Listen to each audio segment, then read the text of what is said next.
श्रम परिवर्तन पदाधिकारी द्वारा और एसएचओ के द्वारा इनके घर की तलाशी ली गई।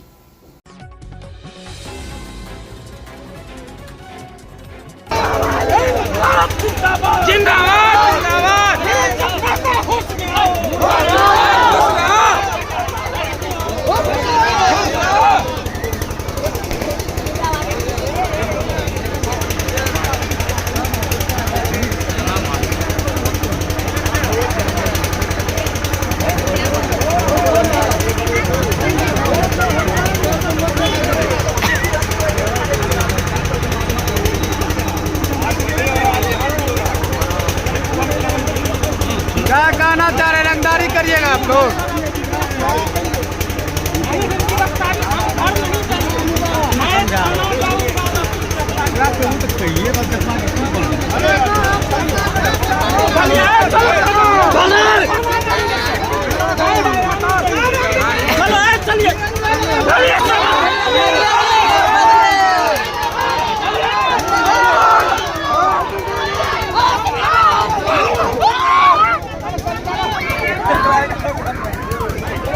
और रामकृष्ण मंडल जी हैं, जिनके वजह से हम लोग यहाँ आए। पिछले 5 नवंबर को प्रथम चरण के चुनाव के एक दिन पहले पूर्व संध्या पर रामकृष्ण मंडल जी के यहाँ इस मुरलीगंज प्रखंड के श्रम परिवर्तन पदाधिकारी द्वारा और एसएचओ के द्वारा इनके घर की तलाशी ली गई और छापेमारी की गई रामकृष्ण मंडल जी की जय रामपुर में।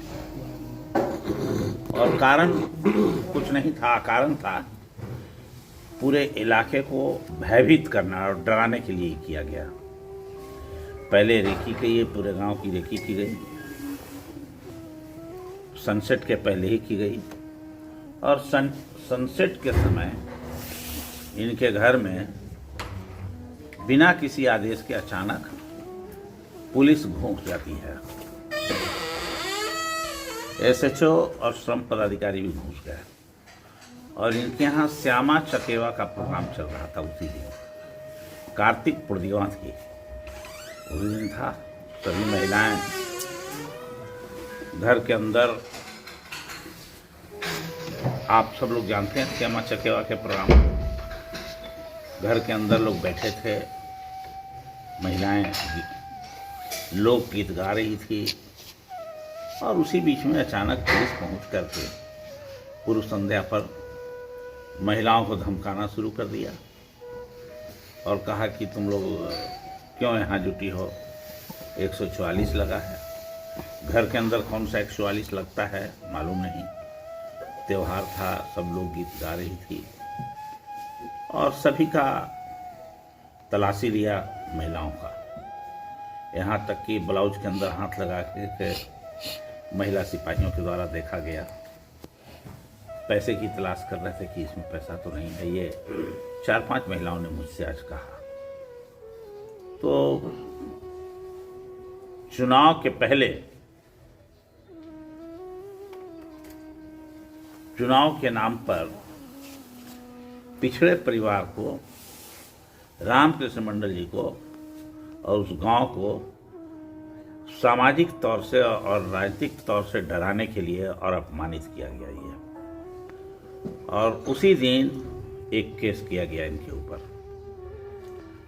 वो केस है मुरलीगंज श्रम परिवर्तन पदाधिकारी कुमारी सैलजा के रिपोर्ट पर किया गया। और न उसमें कोई गवाह है, न कोई जिक्र है कि इसने कौन सा अपराध किया जो इसके ऊपर मुकदमा किया गया। 223 BNS के अंतर्गत केस किया गया इनके ऊपर, जिसका कोई माने मतलब नहीं है और एक लाइन, एक शब्द भी उसमें नहीं लिखा हुआ है। तो ये पूर्ण रूप से हम ये मानते हैं कि अघोषित आपातकाल की स्थिति पैदा किया गया, चुनाव में डराने और धमकाने का काम किया गया, सामाजिक तौर से प्रताड़ित करने का काम किया गया, जिससे कि चुनाव जीता जा सके। तो इस चुनाव के फल में जो प्रतिफल आया है चुनाव के बाद, उसमें ऐसे ही कर करके पूरे बिहार में एक वातावरण भी कायम किया गया, जिसका एक एग्जाम्पल है महिलाओं को प्रताड़ित करना, दलित पिछड़ों को प्रताड़ित करना, उनको मुकदमे में फंसाना, बगैर कोई साक्ष्य के, बिना कोई आधार के।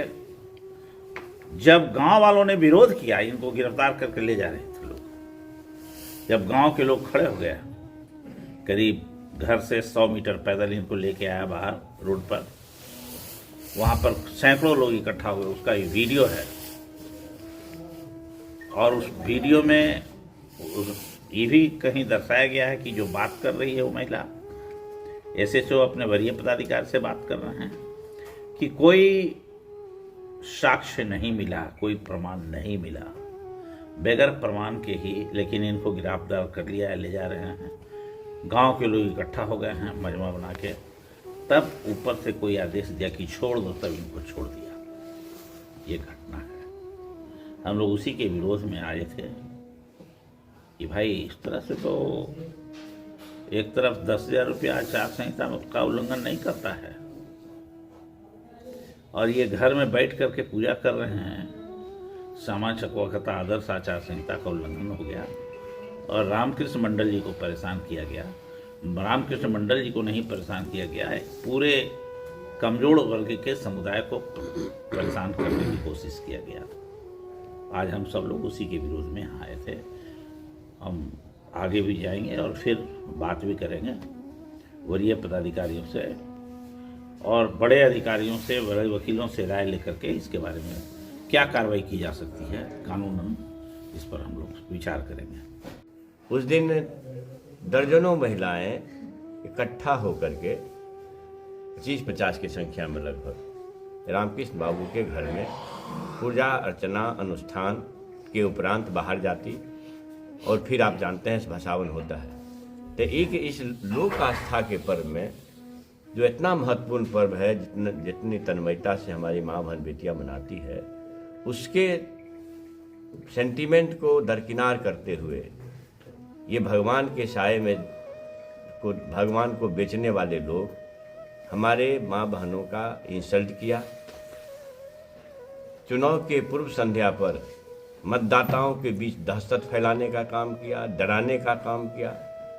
जब कोई भी महिला पुलिस जा करके हमारी बहन बेटियों का इंसल्ट किया, उनके गुप्त स्थान पर सर्च किया, जो पूरी तरह से मतलब निरर्थक साबित हुआ। एक छदाम भी कहीं कोई आचार संहिता के उल्लंघन का कोई सबूत न मिला। फर्जी मुकदमा किया, एक गवाही नहीं है। तो सीधा मतलब है कि इन सुशासनी आतंक के रास्ते में डराने वाले लोगों को ये हम लोग इसको बर्दाश्त नहीं करेंगे। इनका भेद खोलेंगे, इनका कले खोलेंगे। जो साजिश करके चुनाव का जो आचार संहिता का जो महापाप किया है ये लोग उल्लंघन करके, सिर्फ ईवीएम की चोरी नहीं किया है, ये इन्होंने जो टीएन शेषन साहब के समय से आचार संहिता उल्लंघन का जो बड़ा मामला है कि 3 महीना के अंदर आप किसी को कोई व्यक्तिगत या सामाजिक लाभ सरकार नहीं पहुंचा सकती है, और एक आदमी के माँ बहन के खाते में चुनाव के दरमियान पैसा भेजने का काम किया। जो आचार संहिता के उल्लंघन का महापाप करके वोट खरीदने काम किया, लोकतंत्र को कमजोर किया, वो हमारे पार्टी के नेता रामकृष्ण मंडल जैसे वरिष्ठ नेता पर जो लांछन लगाया है, उनकी छवि को धूमिल किया है, हमारे समाज के लोगों को, हमारे मतदाताओं को डराने का काम किया है। इसके विरुद्ध हमारा नेतृत्व, जो संवेदनशील नेतृत्व है, आदरणीय लालू प्रसाद जी, आदरणीय तेजस्वी प्रसाद यादव जी ने पार्टी के शीर्ष नेतृत्व के आदेश पर हमारे उदय नारायण चौधरी जी के नेतृत्व में, इनके संयोजकत्व में 7 सदस्यीय टीम बनी।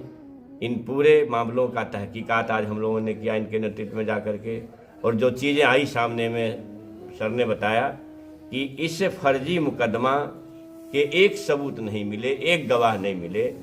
तो जिला प्रशासन और तथाकथित सुशासन बाबू से कहना चाहता हूं कि समय रहते जो श्रम प्रवर्तन पदाधिकारी ने जो गलती की है, जो वहाँ के SHO ने गलती की है, तो उसके लिए उनको समय रहते दंडित करें, नहीं तो ये सड़क पर मामला आएगा, हम लोग बर्दाश्त नहीं करेंगे। आने वाले जो मार्च में सेशन होगा, बजटीय सेशन, उस सेशन में सरकार की कलई खोल करके उसका फजियत करेंगे।